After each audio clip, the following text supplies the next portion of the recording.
अस्सलाम वालेकुम दोस्तों, बिस्मिल्लाहिर्रहमानिर्रहीम। शुरू अल्लाह के नाम से जो बड़ा मेहरबान और रहम वाला है। सिर्फ 5 मिनट का मदरसा कुरान व हदीस की रोशनी में। इस्लामी तारीख़ रबीउस्सानी। रसूलुल्लाह सल्लल्लाहु अलैहि वसल्लम के चचा अबू तालिब से गुफ्तगू। जब रसूलुल्लाह सल्लल्लाहु अलैहि वसल्लम लोगों की नाराज़गी की परवाह किए बगैर बराबर बुत परस्ती से रोकते रहे और लोगों को सच्चे दीन की दावत देते रहे, तो कुरैश के सरदारों ने आपके चचा अबू तालिब से शिकायत की कि तुम्हारा भतीजा हमारे माबूदों को बुरा भला कहता है, हमारे बाप दादाओं को गुमराह कहता है, जिसे हम बर्दाश्त नहीं कर सकते। इसलिए या तो आप उनकी हिमायत बंद कर दें या फिर आप भी उनकी तरफ से फैसला कुन जंग के लिए मैदान में आ जाएं। यह सुनकर अबू तालिब घबरा गए और हुजूर को बुलाकर कहा, मुझ पर इतना बोझ न डालो कि मैं न उठा सकूं। चचा की ज़बान से यह बात सुनकर आपकी आंखों में आंसू भर आए और आपने फरमाया, चचा जान, अल्लाह की कसम, अगर यह लोग मेरे एक हाथ में सूरज और दूसरे हाथ में चांद ला कर रख दे, तब भी मैं अपने इस काम से बाज ना आऊँगा। या तो अल्लाह का दीन ज़िंदा होगा या मैं इस रास्ते में हलाक हो जाऊँगा। हुजूर सल्लल्लाहु अलैहि वसल्लम की इस गुफ्तगू का अबू तालिब पर बड़ा असर हुआ। चुनांचे उन्होंने कहा, जिस तरह चाहो तबलीग करो, मैं तुम्हें किसी के हवाले नहीं करूँगा। अबू तालिब का यह जवाब सुनकर कुफ़ारे मक्का मायूस होकर चले गए। हुजूर सल्लल्लाहु अलैहि वसल्लम का मोजज़ा। हज़रत साद अलैहिस्सलाम के हक़ में दुआ। आप सल्लल्लाहु अलैहि वसल्लम ने हज़रत साद अलैहिस्सलाम के हक़ में दुआ फरमाई, ऐ अल्लाह, साद की दुआएं कबूल फरमा। इसका असर यह हुआ कि हज़रत साद अलैहिस्सलाम जो दुआ मांगते थे वह कबूल हो जाती थी। एक फ़र्ज़ के बारे में नमाज छोड़ने पर वाइद। रसूलुल्लाह सल्लल्लाहु अलैहि वसल्लम ने फरमाया, नमाज का छोड़ना मुसलमान को कुफ्र व शिर्क तक पहुँचाने वाला है। एक सुन्नत के बारे में, नफ़ा ना पहुँचने वाली नमाज से पनाह मांगना। हज़रत अनस अलैहिस्सलाम का बयान है कि रसूलुल्लाह यह दुआ फरमाते हैं,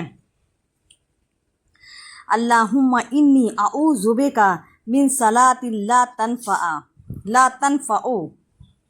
तर्जमा, ऐ अल्लाह, मैं तेरी पनाह चाहता हूँ उस नमाज से जो नफ़ा ना पहुँचती हो। एक अहम अमल की फ़जीलत, ज़बान और शर्मगाह की हिफाजत करना। रसूलुल्लाह सल्लल्लाहु अलैहि वसल्लम ने फरमाया, जो शख्स मुझे अपनी ज़बान और शर्मगाह की हिफाजत की ज़मानत दे दे, मैं उसके लिए जन्नत की ज़मानत लेता हूँ। एक गुनाह के बारे में, बुराई से ना रोकने का बवाल। कुरान में अल्लाह ताला फरमाता है, जो कौमें तुमसे पहले हलाक हो चुकी हैं, उनमें ऐसे समझदार लोग न हुए जो लोगों को मुल्क में फसाद फैलाने से मना करते, सिवाय चंद लोगों के जिनको हमने अजाब से बचा लिया। खुलासा, मतलब यह है कि हर एक के लिए भलाई का हुक्म और बुराई से रोकना ज़रूरी है, वरना अजाब में मुब्तला कर दिया जाएगा। दुनिया के बारे में, रिस्क देने वाला अल्लाह है। कुरान में अल्लाह ताला फरमाता है, ज़मीन पर चलने फिरने वाले कोई भी जानदार ऐसे नहीं हैं जिसकी रोज़ी अल्लाह के जिम्मे ना हो। आखिरत के बारे में, जहन्नमी हथौड़े। रसूलुल्लाह सल्लल्लाहु अलैहि वसल्लम ने फरमाया, अगर जहन्नम के लोहे के हथौड़े से पहाड़ को मारा जाए तो वह रेज़ा रेज़ा हो जाएगा, फिर वह पहाड़ दोबारा अपनी असली हालत पर लौट आएगा। तिब्बे नबवी से इलाज, ज़ख्म वगैरह का इलाज। हज़रत आयशा रज़ियल्लाहु ताला अन्हु फरमाती हैं, अगर किसी को कोई ज़ख्म हो जाता या दाना निकल आता तो आप सल्लल्लाहु अलैहि वसल्लम अपनी शहादत की उंगली को थूक के साथ मिट्टी में रख कर यह दुआ पढ़ते, बिस्मिल्लाहि तुरबतु अर्ज़िना बेरीकती बाज़िना लयुश्का बेही सकीमुना बेइज़्नि रब्बिना। तर्जमा, अल्लाह के नाम से हमारी ज़मीन की मिट्टी हम में से किसी के थूक के साथ मिली हुई लगती है, ताकि हमारे रब के हुक्म से हमारा मरीज़ अच्छा हो जाए। नबी सल्लल्लाहु अलैहि वसल्लम की नसीहत। रसूलुल्लाह सल्लल्लाहु अलैहि वसल्लम ने फरमाया, अपने मालों को ज़कात के ज़रिए महफूज बनाओ और अपने बीमारों का सदक़े से इलाज करो और बला व मुसीबत की मौजों का दुआ और अल्लाह ताला के सामने अजीज़ी से इस्तक़बाल करो। इस्लामी तारीख़, कुफ़ार का हुजूर सल्लल्लाहु अलैहि वसल्लम को तकलीफ़ पहुँचाना। जैसे कि हर दौर के लोगों ने अपने ज़माने के नबी का इनकार किया और उनके साथ बुरा सलूक किया, ایسے ہی بلکہ اس سے بھی زیادہ برا سلوک نبی کریم صلی اللہ علیہ وسلم کے ساتھ کفار مکہ نے کیا۔ چنانچہ حضور صلی اللہ علیہ وسلم کا ارشاد ہے، تمام نبیوں میں سب سے زیادہ ستایا گیا ہوں۔ کفار مکہ نے آپ صلی اللہ علیہ وسلم کو اور آپ صلی اللہ علیہ وسلم کے صحابہ کو ستانے میں کوئی کسر نہ چھوڑی۔ کوئی آپ صلی اللہ علیہ وسلم کے راستے میں کانٹے بچھاتا تو کوئی آپ صلی اللہ علیہ وسلم کا مذاق اڑاتا، کوئی شاعر اور کوئی جادوگر کہتا تو کوئی پاگل اور دیوانہ۔ کبھی نماز کی حالت میں آپ صلی اللہ علیہ وسلم کے جسم مبارک پر اونٹ کی اوجھڑی ڈالی تو کبھی آپ صلی اللہ علیہ وسلم کے گلے میں چادر کا پھندا ڈال کر کھینچا۔ اسی دین کی خاطر رسول اللہ صلی اللہ علیہ وسلم کی 2 بیٹیوں کو طلاق دی گئی، مگر رسول اللہ صلی اللہ علیہ وسلم برابر صبر و انتقامات کے ساتھ اللہ کے دین کی تبلیغ میں مشغول رہے، اور کفار مکہ آپ صلی اللہ علیہ وسلم کو تکلیفیں پہنچانے کے باوجود دین حق کی تبلیغ سے روکنے میں ناکام رہے۔ اللہ کی قدرت، پتوں میں خدا کی قدرت۔ اللہ تعالیٰ نے جس طرح انسانی جسم میں خون کی گردش کے لیے رنگیں بنائیں، اسی طرح پتوں کے اندر بھی پانی سپلائی کرنے کے لیے باریک جال بچھا دیا۔ یہ پودے کو پانی اور گرمی پہنچانے کا کام کرتے ہیں۔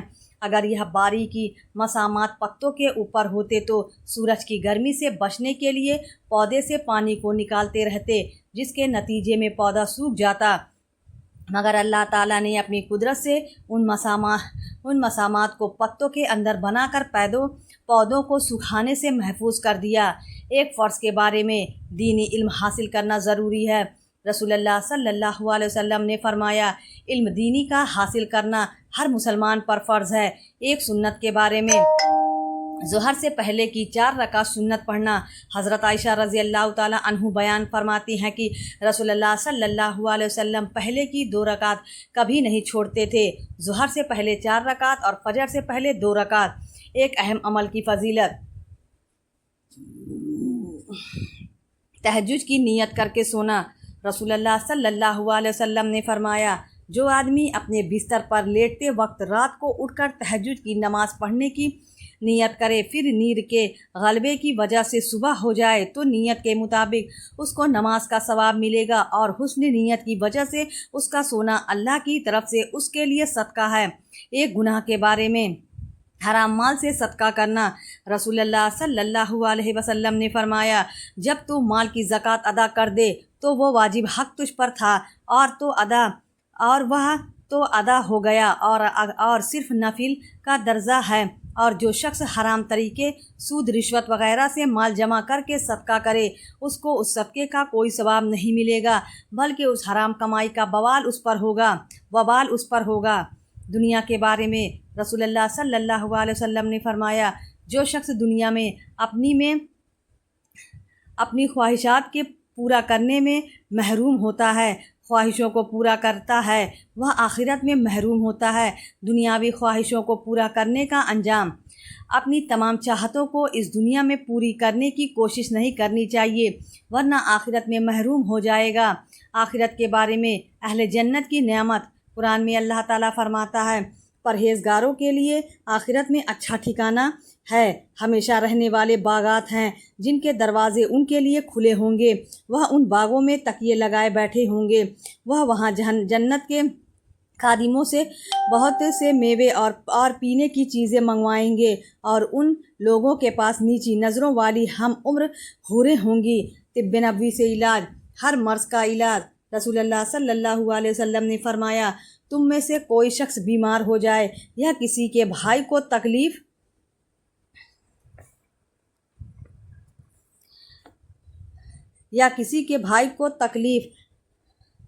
ربنا اللہ الذی فی السماء تقدس اسمک امرک فی السماء والارض کما رحمتک فی السماء فاجعل رحمتک فی الارض اغفر لنا ذنوبنا وخطایانا انت رب الطیبین انزل رحمتک من رحمتک وشفاء من شفاء علی ھذا الوجع۔